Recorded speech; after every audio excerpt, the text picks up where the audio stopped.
हमारे वीडियो को लाइक करें, हमें सब्सक्राइब करें और बेल आइकन पर क्लिक करें। ऑलरेडी सुप्रीम कोर्टाच्या गाईडलाईन्स आहेत की मशिदीवर लावता येत नाही, यांनी आता घरावर लावायला सुरू केलेले आहे आणि या सगळ्याचा विचार झाला पाहिजे। आता आम्ही आमच्या पद्धतीने धडा शिकवलाच आहे, पण हे थांबलं नाही तर पुढच्या वेळेला महाराष्ट्र नवनिर्माण सेना आमच्या पद्धतीने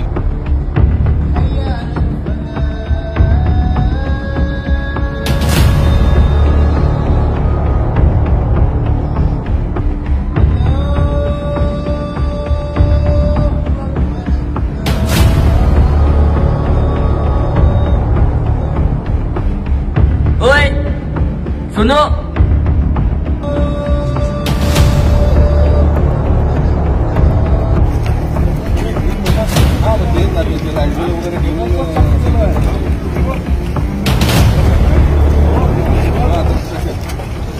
बीएमसी तयार करतो नाही त्याप्रमाणे आता तयार करून घेऊ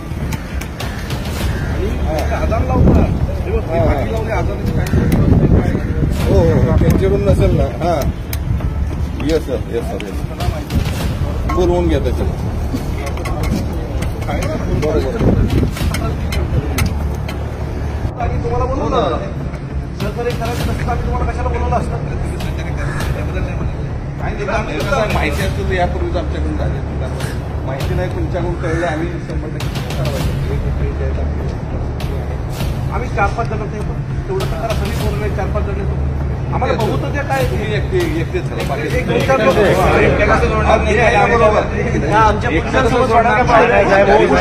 काय आमची पोलिसांचा भाग नाही माझ्या विश्वास आहे का 100% ठीक है 2 जण चला से इन लोग लगा के सब अच्छे लोग रहते हैं। हमें अपने पास कंप्लेंट किसने किया मालूम है? कि स्कूल कॉलेज के लड़के लोगों ने कंप्लेंट किया। तो आप घर में प्रार्थना करो, हम भी आपके साथ है, लेकिन आप ऐसे अगर चिल्ला के करोगे तो हम हमारे से ये भी रुक गया हमारे भाई के और क्या नाम है बाजी आपका? मेरा नाम शहनाज है और मेरे भाई का नाम अकबर है। कौन कौन रहते घर में? इधर इधर पासोचे में इधर रहते क्या? इधर दोनों रूम कितने रहते?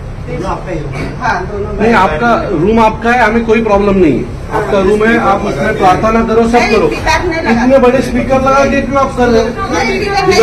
रुको 1 मिनट दिखाओ।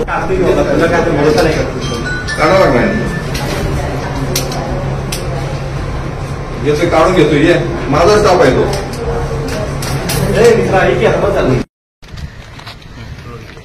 जाधव साहेब, काय प्रकार आहे? MMRDAची बिल्डिंग आहे, कोणत्याही प्रकारची व्यवस्था या इमारतींमध्ये नाही आणि अशा वेळेस इकडे जो झालेला प्रकार हा काय आहे? इथे काही मुलं राहिला आहेत, कॉलेजची मुलं राहिला आहेत आणि त्या मुलांनी आमच्याकडे तक्रार केली होती की दिवसातून 3 वेळा इथे एका स्पीकरद्वारे आदान दिली जाते। तर ही जागा जी आहे ती MMRDAची आहे, महानगरपालिकेने ह्या रूम्स अलॉट केलेल्या आहेत। त्याच्यामध्ये एक छोटासा मदरसा चालू केलेला आहे आणि त्या मदरस्यामध्ये दिवसातनं 3-4 वेळा नमाज पडली जाते। बाहेरची लोक नमाज पडायला येतात। मुंबऱ्यातनं काही लोक इथे जे स्थलांतरित केलेले आहेत त्यांच्या मार्फत एक कृत्य चालू आहे। रोज संध्याकाळी इथे एक स्पीकरद्वारे आदान दिली जाते, जशी मस्जिदीवर मोठ्या प्रमाणात दिली जाते त्या पद्धतीचे आदान इकडे दिली जाते। आम्हाला संशय आहे की इथे अनेक वाईट विचारांची लोक इथे येतात आणि रेग्युलर इथे काहीतरी सुरू आहे। सो आज आम्ही पोलिसांसोबत इथे आलो होतो। पोलिसांना जो काही प्रकार घडला तो व्हिडिओच्या माध्यमातून त्यांना आम्ही दाखवलेला आहे। ते तिथे उपस्थित असताना आदान चालू होती, काही लोक त्या रूममध्ये नमाज पडत होती आणि हे सगळं पाहता ही पद्धत चुकीची आहे। ऑलरेडी सुप्रीम कोर्टाच्या गाईडलाईन्स आहेत की मशिदीवर लावता येत नाही, यांनी आता घरावर लावायला सुरू केलेले आहे आणि या सगळ्याचा विचार झाला पाहिजे।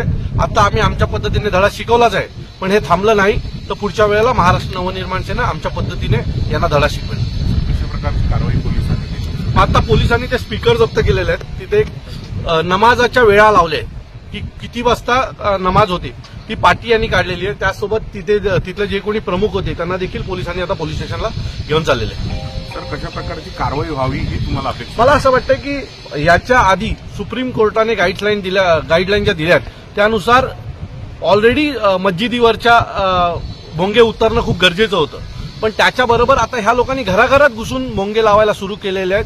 सो ही एक धोक्याची घंटा आहे आणि मला वाटतं हिंदू संघटनांनी यांच्याकडे लक्ष दिले पाहिजे। शिंदे गट आणि बीजेपीचं सरकार आहे आणि अशा वेळेस काय अपेक्षा आहे की अपेक्षा आहे की अशा गोष्टी घडल्या नाही पाहिजेत. तुम्ही जय श्रीराम म्हणून 22 तारखेला संपूर्ण ठाणे जिल्ह्यात जो काय कार्यक्रम केलात सो तो फक्त दिखावा आहे का? त्याच्या पुढे जाऊन ह्या सगळ्या गोष्टी पण बंद झाल्या पाहिजेत ना, की त्या महाराष्ट्र नवनिर्माण सेनेनी बंद कराव्यात आणि जिथे श्रेय खायची वेळ येते त्यावेळेला तुम्ही ते